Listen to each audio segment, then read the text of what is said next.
د ترقۍ نه یو مانع دی ننني عالمان وایي د دې غټو موبایلو مثال ګوره د ډیران دی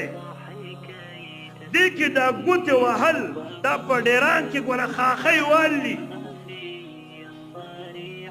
دې نه چې څومره ګوتې وهي دې نه بار فتنې راوځي ډېره بد فتنې راوځي کنې د نوجوانې طبقې نه تپوس وکئ چې په دې غټو موبایلو کې څه څه شته د انسانیت د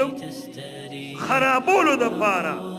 او د انسانیت او د الله د رضا نه د مانعتوب دپاره په دې غټو موبایلو کې کمې کمې خبرې دي چې دا دي نو مې بس پلار له پکار دی چې اولاد دپاره د غټو موبایلو استعمال دا ولا نه وه ولیکن موږ خو ښه چل منځلی دی موږ ویو موږ واک چل